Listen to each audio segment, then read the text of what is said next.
Basically, I agree with, with this resolution. We definitely, around Pahoa and Puna, are being discriminated against. We have a lot less services. It takes forever when we do finally make it into town and ask for something. It's basically a heliocentric world, isn't it? So I think maybe it's time to just spread it out to everybody, based on population or based on some fair criteria. It would be very nice to see that happen now. It has to do whether you believe it can happen and whether you'll take the actions to make it happen. It looks a bit more hopeful at the moment than it has before.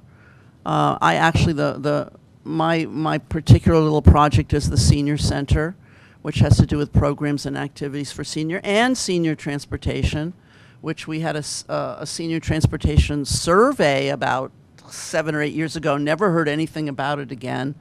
I remember very clearly going there and stating some real issues that seniors have who, can't drive at night anymore, are much more homebound. There's no bus service on the weekend. There's no bus service to any sorts of entertainment. People are scared to go out because they're afraid they're going to get in an accident or fall asleep. Then we get back to this specific little project of the senior center that was supposed to be a full service senior center. What does that mean? Well, right now it means that it's open from 8:30 and it closes at noon, and nobody else can use it for the whole rest of the day or the evening. And now that we have a new park and recreation director, poor woman, I'm emailing her every 10 seconds. Because I have to come up with some sort of weird rationale of why the people who rule over the senior centers should actually cooperate and work with us, because they don't seem to want to. No, we should drive to Hilo. Why aren't you driving to Hilo? Because I'm sick and tired of driving to Hilo, in traffic, out of traffic, and it costs a lot to do that. And I live where I live. You have 20 seconds. Good. Let's do something about this. I mean, let's see if we can force somebody if they don't want to do it. Is that what we're about? I hope not. Corey Harden speaking for myself, supporting Resolution 205. If Hilo residents were suddenly forced to get their drinking water from roadside faucets and drive for an hour to get to the hospital, and police protection was cut to the fewest officers per resident of any district, we'd probably have a rebellion. People in Puna are putting up with this dismal level of services, though each of the 2 Puna council districts pay about the same % of the island's property taxes as Hilo does. Estimates say that 1 out of 3 people in Puna is living below the federal poverty level. If you add the stress of poor services, that impacts physical and mental health and increases the temptation to engage in illegal activities. Some things have improved since the 2000 civil rights complaint, but not enough. And the stress increases the need for emergency services, social services, and criminal justice resources. It also reduces the ability of Puna residents to make positive contributions to our economy and our island community. So it's not just about Puna, it's about our entire island. As I said, some things have improved, but more and more people are moving to Puna. They will generate more and more pressure for a fair level of services and a possible civil rights complaint if services don't improve. A complaint would drain the county's time, energy, and money and put our island on the front page for all the wrong reasons. So please support this resolution. Thank you. Mahalo for both of your testimony. Aloha, Chair Kanuha and members of the committee. My name is Larry Brown. I reside in Hawaiian Paradise Park. I want to express my appreciation for allowing me to testify in favor of Resolution 205-17, which I believe is a very important first step in 2 areas. One, in acknowledging that there is a problem with the disparity in infrastructure in Puna as compared to other areas of the island. And the other one is to, for the state and the county especially, to accept the leadership responsibility that befall them as our only elected officials in dealing with these issues, to start taking responsibility for the condition that was created not by the people that live in Puna, but by the government at 50 and 60 years ago. They created a situation where unsustainable settlement patterns exist in Puna and failed to do anything to rectify the lack of infrastructure necessary to support the population growth that 50,000+ lots in Puna alone indicate clearly to anybody that is going to eventually be built out and require adequate government services. So I urge all the members of the council to support this resolution, and hopefully we can begin to make some real progress in moving forward from there. Mahalo.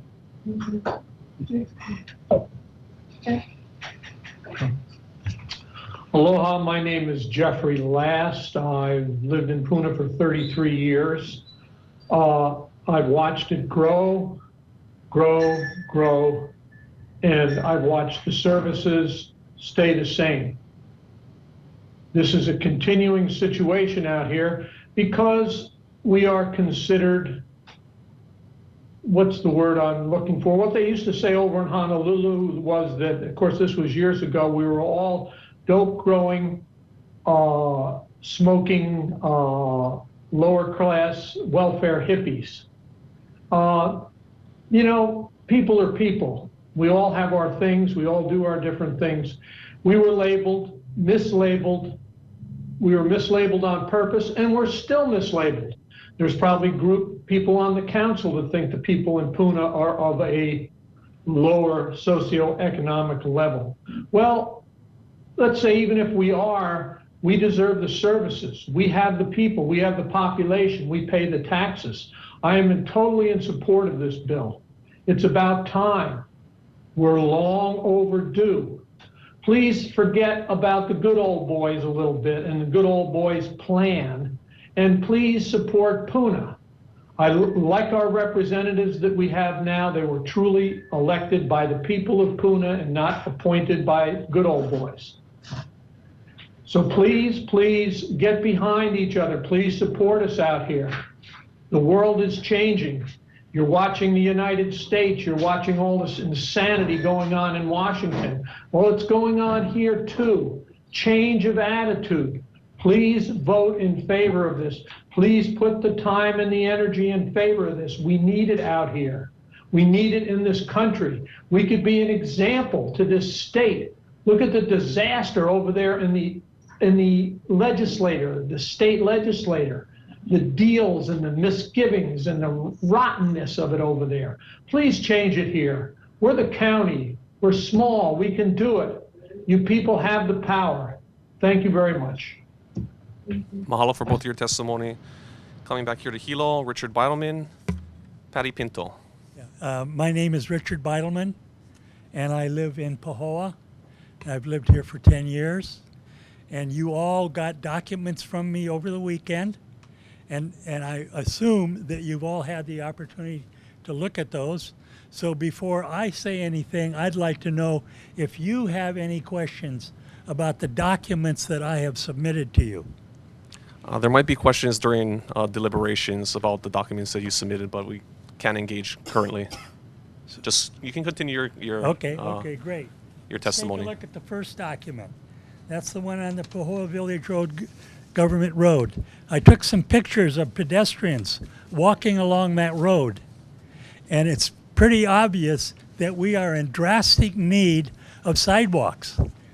And unfortunately, on the day that I was in town, I wasn't able to take a picture of a woman with a baby stroller walking down the margin of that road. It's just abominable to see that happening in our community. And by the way, there have been several pedestrians who have been hit by cars on Pahoa Village Road. So you need to be aware of that. Also, if you look at the entrance on the page 4 of 5, you will see the entrance to the Pahoa Marketplace. And there are no sidewalks going into that marketplace. I guess they think we're suburbia and everybody's got a car. Well, we all know that's not true in Pahoa. So please, we need sidewalks. The other thing we need is elderly housing. If you look at the second document that I gave you, the Big Island Foundation fact sheet, there are 123 units mentioned in this document, and only 20 of them are in Puna. The rest of them are either in Hilo or Waimea. If you take a look at the Big Island Housing Foundation's newsletter and you turn to the last page, if you look at the board of directors and the managers of that group, I'm willing to bet none of those people are Puna residents. So if you take a look at the Hilo, Hawaii housing document, there are 867 subsidized apartments for rent in Hilo. There are You have 20 seconds. 252 apartments that are set aside for basic income. How much of this kind of housing do you think we have in Puna? Not very much. And by the way, I'm part of the older population. So, yeah, not that I'm going to need senior housing, but who knows? And finally, if you took a look at the... Richard, if you could just summarize, thank you. Sure. The Holly apartment complex that exists here in Hilo. It's incredible. It's a beautiful place. I discovered it for the first time here the other day. We have nothing like this in Puna. And yet we have an aging population. And we have people who are moving here. So please support this measure. Thank you. Thank you. And yes, we do have your Great. testimony, so. Ms. Pinto? Hi, I'm Patty Pinto. Thank you for having me, letting me testify. I'm here in support of Resolution 205-17. And everyone can agree that the circumstances that led to the situation we now have in Puna, the creation of more than 50,000 house lots and subdivisions without any requirement for infrastructure, it's unfortunate, short-sighted, and regrettable, but it's now our de facto reality. Anyone who examines the statistics will realize that Puna services are not equal, or in most cases even near equal, to those of other population centers on the island. And I'm not interested at this time in going into all the instances of inequality. You will hear them all. I want to recommend some solutions. One, start with approving this resolution. Until we accept our reality at face value, it's difficult to move forward. Two, it's essential that the new general plan includes strategic plan to address the population boom in Puna subdivisions, particularly HPP, and the consequent impacts on our infrastructure. Three, we need to go back to FEMA's hazard mitigation program and look into buying back properties in Lava Zone 1 and 2. Four, the county needs to budget for the improvements in the Puna strategic plan that comes in the general plan, which I'm hoping. And we need to make the budget fit the plan, not the plan fit the budget. It's time to move into this area of work. We need to move into new ways of thinking. We may choose to keep some of the old ways, but we need to be able to imagine new and different solutions, and we have to have the will to proceed. We should not indulge in the blame game. Mistakes were made in the past. The situation we now have is regrettable, but it is also a crisis that must be addressed. With open minds, we must listen to proposals and begin to implement them at once. There is now low-hanging fruit, projects that are ready and affordable. Let's take our feet off the brakes and get going and make Puna a safe and equitable place to live and work. Aloha. Thank you. My name is Joyce Alberta Felina, and I'm a resident of Puna. I've been a resident of Puna since December of 1983. And I have to give great thank yous, big thank yous, kudos, appreciation, mahalos to Councilwoman Jen Ruggles and her staff for working together to bring this resolution 205-17 to the table. This is overdue. This is about 30 years overdue. And I agree with the first speaker. I was aware of the fact that 50, 60 years ago, the planners of the territory and then the state of Hawaii and the county of Hawaii, before it was a county, I guess, they really didn't make provisions for the influx of population. And I can't imagine why not, because all the forecasts were saying that 50 to 60 years from that point, we were going to have a terribly large amount of people in the United States, the world, and especially in Hawaii. So I'm going to talk about the lack of enough policemen, enough police officers, and higher ups in Puna. Because my partner, Greg Smith, and I have been involved with Neighborhood Watch, I think, for 23 years now. And we understand that nobody wants a police state. I moved here from Florida, and I consider Florida to be a police state, but it's overcrowded. And thank God Hawaii isn't overcrowded yet. So please take that into your minds and don't let us become overcrowded. However, we have to deal with what we have. We're not in a perfect world. I would rather we didn't need police or military under any circumstances in this world, but we haven't evolved that fast yet. So in order to preserve, protect, and to provide for us, the civilian population and the police department need to work together, and responsible and moral people do work together to help to provide safety for all involved. It's a very small percentage of people that are amoral and conduct themselves in manners that are unacceptable to the rest of us. As far as our roadways are concerned, the speakers before me said it all, and I'm going to add a particular thing that I've been working on for the past 11 years, and that is to get Highway 130 restriped from Kaimu Kalapana, that T on the road, all the way up about 4 miles, because the striping is so definitely absent in most parts that at night it's difficult to see just where are you on that road. And with the influx of people on Wednesday nights at going to the Kaliho Malu's place, terribly large amounts of people go in there, but that's okay if they like it, whatever. In addition to the amount of people that use that roadway naturally because they live in the area, we have to get that road striped. So stop dragging your feet, please, State DOT, and thank you very much for the roundabout. Please help us to stripe that road. And I'm going to lay responsibility to this county council and our council representatives to work the way that Jen Ruggles is working to get to DOT to get that road restriped. Save our lives. Thank you. Thank you. Okay. Greg Smith, Puna. Again, this is long overdue.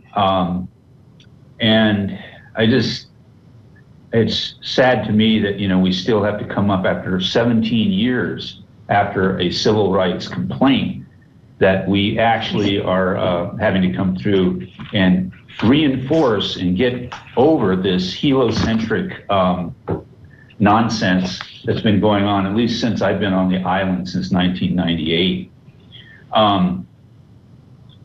Just to understand, we now, behind Kona and Waimea, produce the second largest, we're the second largest contributors in the tax base behind Kona now, mostly because we have nearly 60,000 house lots of taxable land in the county.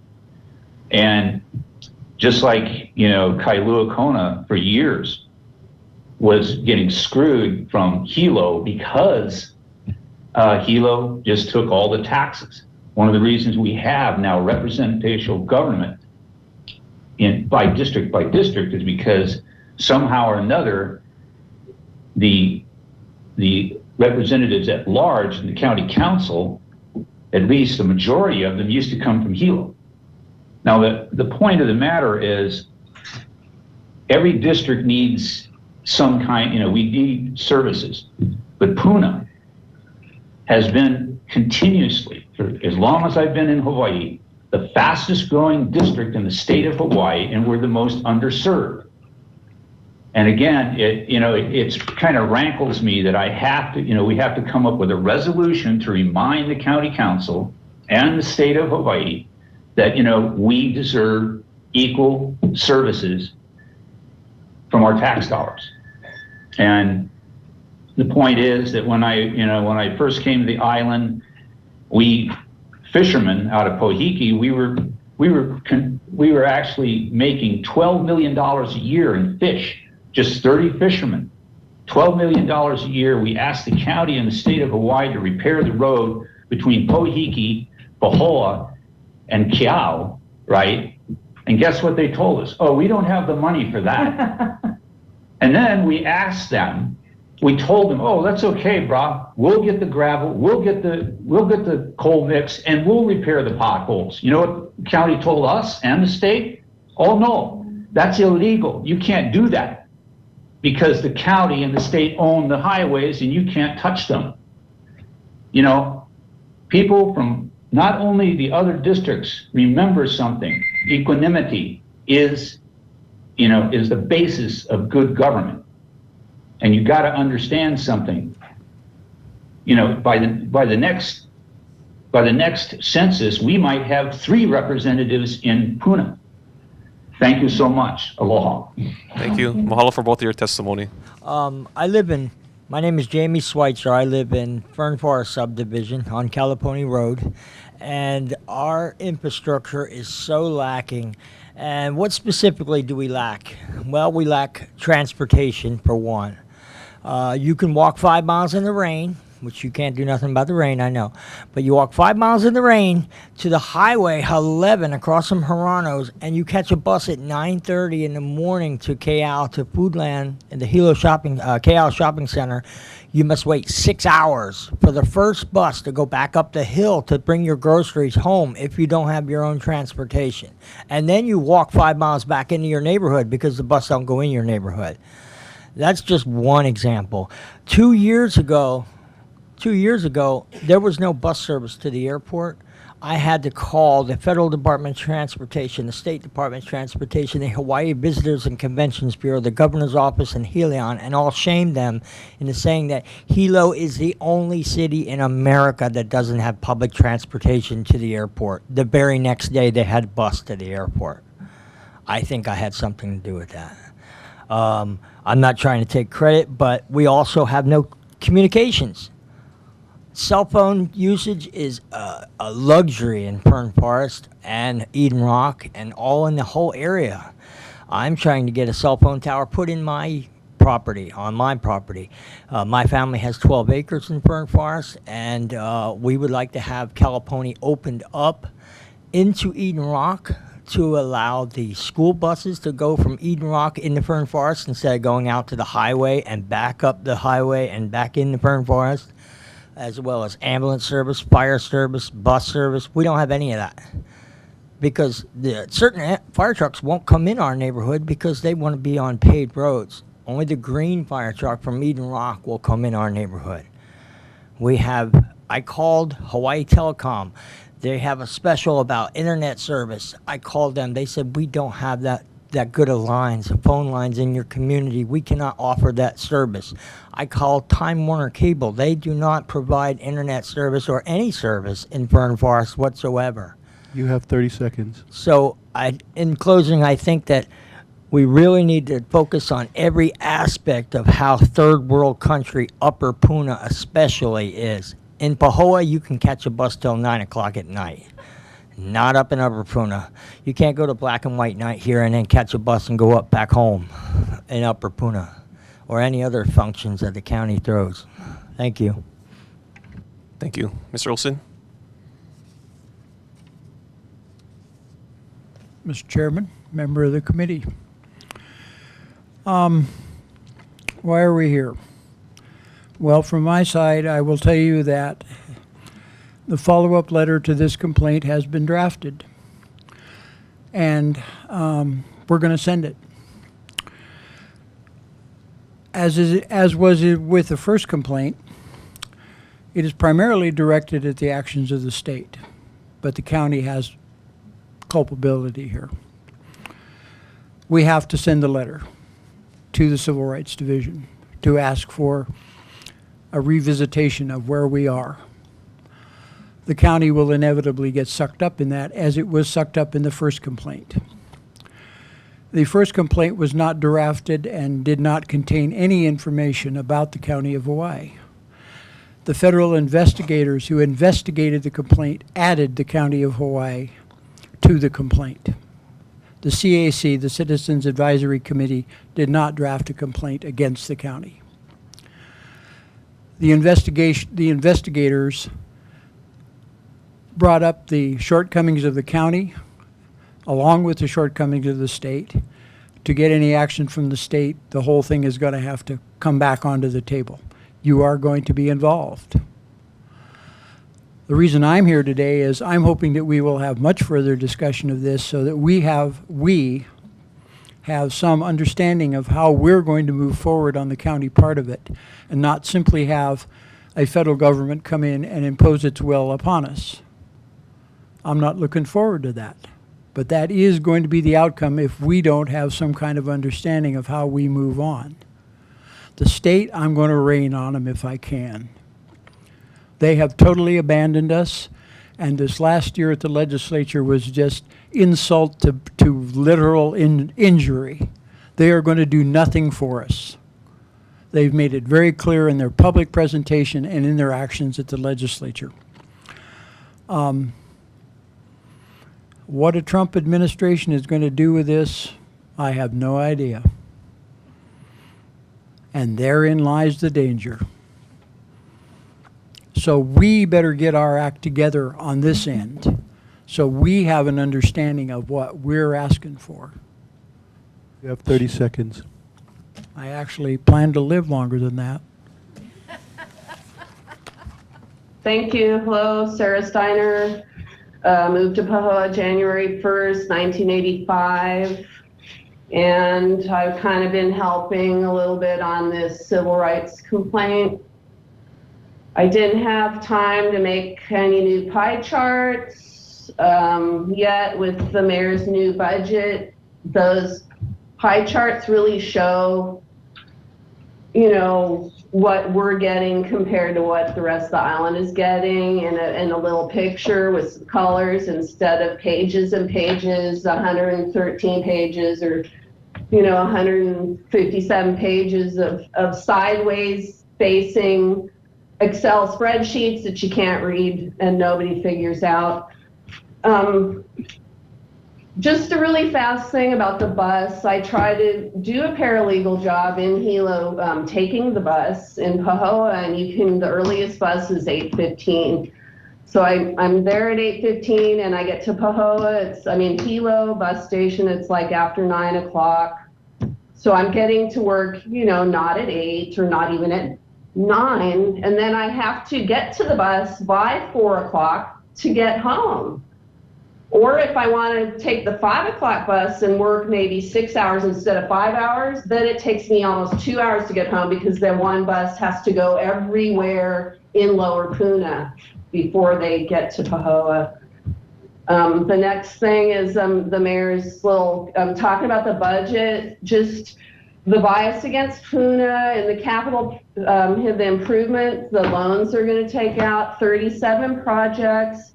$173,906,000. Puna has one project out of the 37 projects, and it's for $20 million to get us. I don't know if you can see this. Here's our little tip of our island, and they want to do these little like access roads, and they want to come from Nanabali and they want to go through to Hawaiian beaches, which is really great.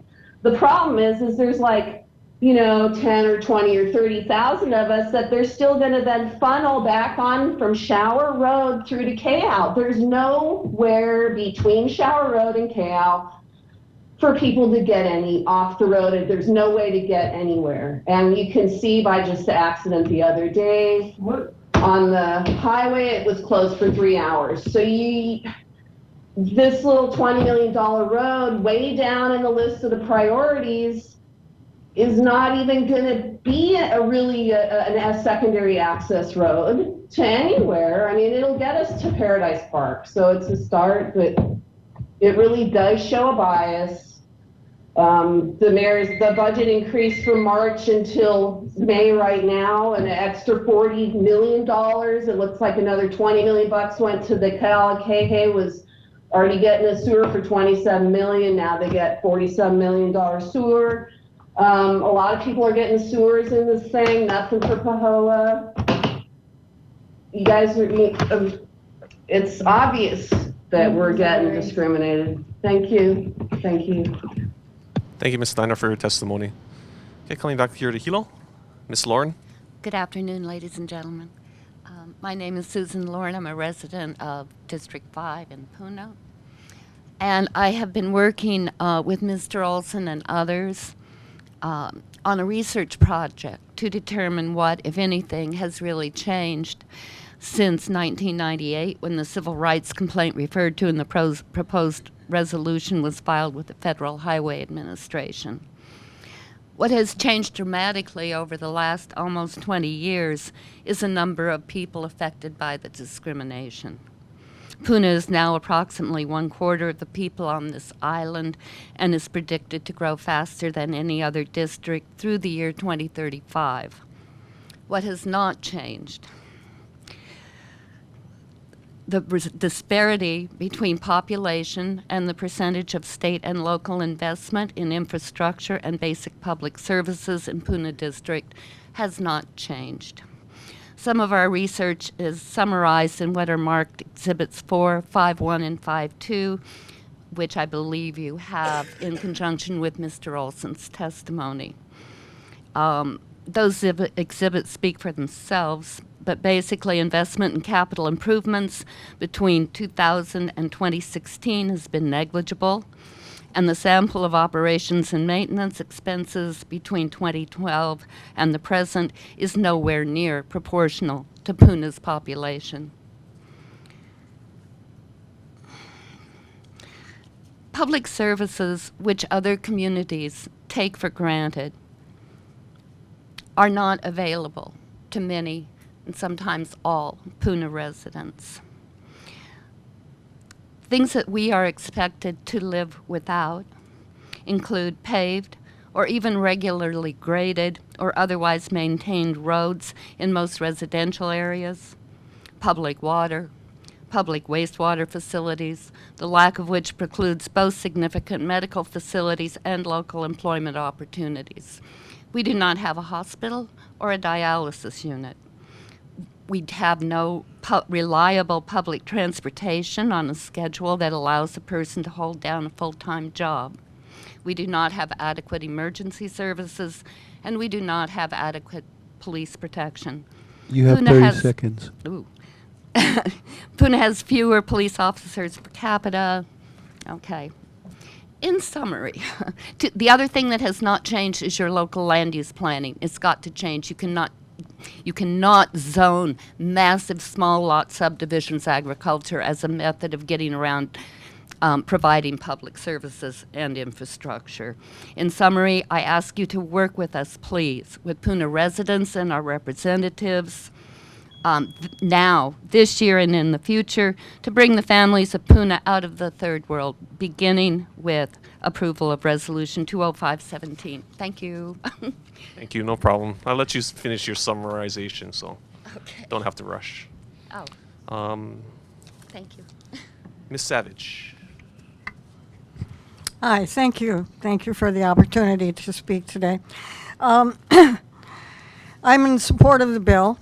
But I'm here to remind you that Upper Puna is Puna too, and my issue is connectivity. and the safety violations in Upper Puna. I would like to point out the availability or the unavailability for emergency response services in Upper Puna. Specifically, I'm concerned with Eden Rock and Fern Forest. There's a road that we would like to see opened up as connectivity, and this would support the emergency responses, and it's a safety issue. Not having now Eden Rock only has one entrance and exit. They need another one. This is clearly a safety issue. And let's see, and this connectivity road would also promote owner access to their properties. Some of us have properties on both sides of the line, and right at that intersection. Let's see. Anyway, lastly, I'd like to say that I think this would benefit everyone. And in spite of any difficulties to address this road connection and Upper Puna, period, I think that everyone is going to benefit from it, even if there's difficulties in enacting it. There's got to be a way. That's all I have to say, and I thank you. Mahalo for both of your testimony. Okay, next up, Hannah Hendrick. My name is Hannah Hedrick, and I'm another Fern Forest resident and a member of the Connectivity Action Team. And I want to thank you for the opportunity to testify in support of Resolution 205-17. We believe that inequities in all areas of connectivity, including digital connectivity, are civil rights violations. I have hesitated, although I'm an all-my-life advocate for civil rights and the Americans with Disabilities Act, I have hesitated to call attention to the lack of Puna infrastructure as a civil rights violation, but individuals in the Fern Forest and Eden Rock subdivisions may need that kind of wake-up call to acknowledge that road barriers constructed by past and current roads board members are flagrant civil rights violations. This applies not only to the low-income and Native Hawaiian communities mentioned in the suit, but also for residents in general who need reasonable access to jobs, education, healthcare services, and other amenities readily available in Hilo. If they could move from Fern Forest into Eden Rock and access things in Lower Puna, this would save a family with 9 kids and both parents work an hour a day on their transportation, reduce fuels, increase their time with their families. The inter-subdivision connectivity components of the Puna Community Development Plan, and Patty Pinto spoke earlier, adopted as ordinance in 2008, were reiterated in the Connectivity Subcommittee report adopted by the County Council in August of 2016. The relative lack of implementation of the PCDP to date attests to the historical inequities and continued demographic disparities related to basic civil rights. Regardless of whether or not Resolution 205-17 is passed, members of the Connectivity Action Team respectively ask for the assistance of all county council members, not just the Puna ones, and county departments in getting the Fern Forest and Eden Rock boards to remove the barriers at Lower Caliponia and Fern Forest and Punahele in Eden Rock. This is an old picture. We cleaned much, much more than this, but this represented the first 100 hours of volunteer time, and this is what Bill Watkins and the Fern Forest Community Association did. They pushed an overturned van, which Jen Ruggles has seen, rusty tin debris and green debris to block passage. This action would not require expenditures or resources except those required to remove the barriers. Road connectivity is currently the PCDP Action Committee's priority number 2. Thank you, Larry Brown, for your testimony.